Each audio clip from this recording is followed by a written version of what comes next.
So today we're going to look at how to put together the Cryptex that you made during the last week of our 3D printing class. The one that I have in front of me just came out the printer and it has support material still inside. So I'm going to use some tools that I have here to take out the support material. I like to use needle nose pliers, but you're welcome to use other things. And usually just stabbing it in and pulling it out is my style. Most of the time you're not going to break the part. Depends on how fragile it is. So as long as you're being careful, you should be just fine. So there's lots of support material in here, and in the very bottom you can see that there's definitely a little bit of support material still inside there. I'm just going to take this and just kind of press it up against there and just close it gently. And as I do that, I'm pressing, trying to get through that, and I'm just pulling out pieces. So let me see. Now I'm going to take these tweezers here, kind of just press that lip out and then reach inside, grab it. So here's a little piece that you're going to want to pull out, and it was just stuck in the very bottom. And if you don't pull that out, it's not going to close all the way. So definitely make sure that you pull that out. But now we can take all of our support material and pull that to the side. And so these pieces are the inner part. They would be the locking ring inside of the number ring. And so these ones you're going to want to, on all of them, take and remove the support material that's inside of this ring here. So same thing, just gonna take some pliers and gently pull it out. Usually crushing the support material works super good. So I'm just gonna do that. Then be careful, I have hurt myself and scratched myself trying to take out the support material.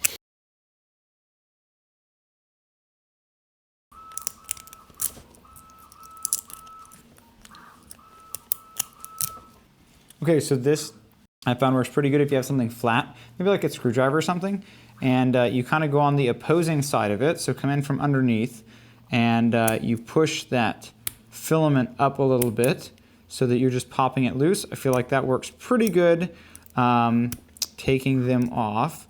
So if you have started the video again, sorry. I'll try to put this towards the beginning though, because I feel like this part is working pretty good, much better than my fingernail. So let's take the rest of this off and then we'll dive back in. So you can be as picky as you want to. I'm not going to be super picky with this. There's still some support material in there, and I'm sure that if I dug around with some pliers for a while or tweezers and stuff, I could get it all scraped out. But I feel like it's pretty good. So now that we got all the support material taken off, oh, by the way, I did take support material off of here. I wasn't even thinking about it. I pulled it off the print bed and I just started taking support material off because that's what I do. But now that we have all the support material off, I'll clean this out of the way and I'll show you how to put it together, which is the fun part.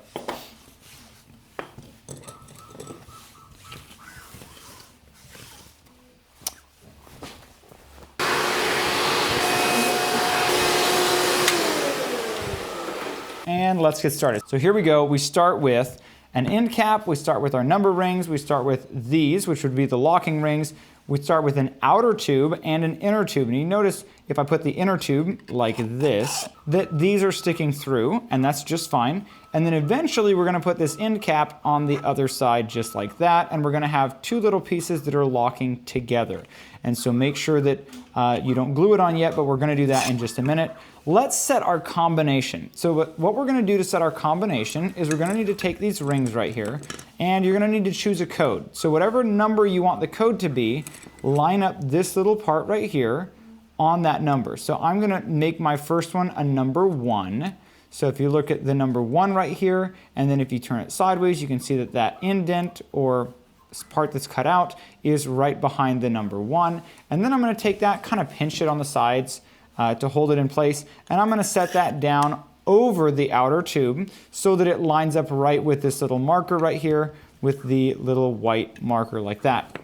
And then I'm gonna take the next one, and I want it to be a 9 like that. And I'm gonna put it on here and kind of get it to work.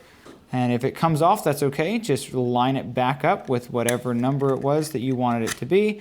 And now we have 1, 9. And I'm gonna complete the process by doing it again with the number 9, like that, just like so. Boop. Oh, and it comes off, that's okay. So now we're just gonna fit that back on, just like that. And then the last one is, we'll make it a number 2.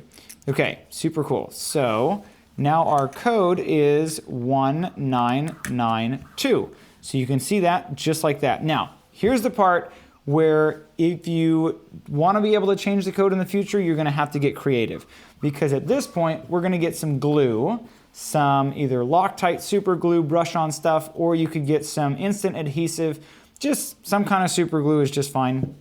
But what we're going to do is we're going to end up gluing this end piece on to the end of our Cryptex, so that way the pieces can't fall off. And if you're like, no, I want to be able to adjust it in the future, then maybe use like sticky tack, or you could get really creative and you could put a magnet on the inside and you could put a magnet in here and then maybe magnetize those two things together. Maybe that would work. But we're going to glue it because I don't need to change the combination. And so as long as when you look inside, you should be able to see a groove all the way down where it fits in. So if this fits in perfectly, we're good to go if it goes together. If this doesn't fit in, and let's turn it to an 8, or yeah, just something other than, it would go in and now it's gonna like stop. Oh, it's not going in all the way. Well, the problem is we don't have the right code. So make sure that you have your numbers lined up just the way you want them so that it works on the code you want. 1992, perfect. And now we're gonna take some glue. I think I'm gonna use this instant adhesive stuff. I wanna see if it works. So I'm gonna take some of that and I'm gonna put it on this side right here and just spread it all over the place because, you know, why not? And then I'm gonna put it all on the inside of here so that it's all over the place. And I'm gonna give it just a couple seconds to get tacky or something. And then this guy is a clamp that I pre-made. Not necessarily for this, but I just had it laying around. You can use rubber bands. So if you don't have a little clamp, you are welcome to use rubber bands. Now here's the important part. When you get the glue on there, you're gonna wanna make sure that the little arrows on the end of your items are lined up. If you put on a flat table, that should do it. Make sure both of your little arrow indicators are up. And then I'm gonna take mine, slide this piece onto it, and mine barely fits. Maybe it doesn't. Oh, I know why it doesn't. I'm gonna take this inner piece out. I don't actually need that piece. And I'm going to put this on it just like that. And I'm gonna cinch it down. So these letters right here, there's like a little bit of spotting with the glue. So I'm gonna go get something and clean that up real quick because I don't want that to be a problem. Handy dandy, never fail paper towels. So I'm just wiping all this off to try to get it off. And then you can go over it with a little razor blade or something and clean it up, or maybe some sandpaper would work too. But now I feel like that's actually kind of set in that it's tacky. It's kind of like holding itself together. But I am gonna put this on there just to make sure that it works. And then we'll go from there. Call it good. Put a little bit of pressure on it. You don't need a bunch of pressure, but just a little bit on there. And so yeah, now I'm gonna leave this for probably like 4 hours or so. I think the bottle says like 10 or 12, but I don't know. I'll leave it for a little while and come back and check it. And if I don't feel like it's working, I'll try again. But that's pretty much it. And now no one knows the combination to my super secret Cryptex, and I can put anything I want inside of here and put it together. Unless you watch this YouTube video, then you definitely know that my code is like 1992. So don't tell anybody because then they won't be able to get into it. Thanks for watching. Hopefully you have a ton of fun with your Cryptex. I'd love to see a picture of it. So when you get all done, snap a picture and send it to me. That would be super cool. And if you have a better idea than glue to like make this come together, let me know. I'd love to see that. You can let me know in the comments down below. Otherwise, I look forward to seeing you in class. Make sure you stay tuned to pro3dcourse.com. We have drawing courses, we have design courses, and we have, of course, our classic 3D printing courses. This was from a level 3 class, and so hopefully you'll join us for our future print lab class, which is coming up. So that being said, hopefully you enjoyed it, and we'll catch you guys in the next one. Thanks for watching.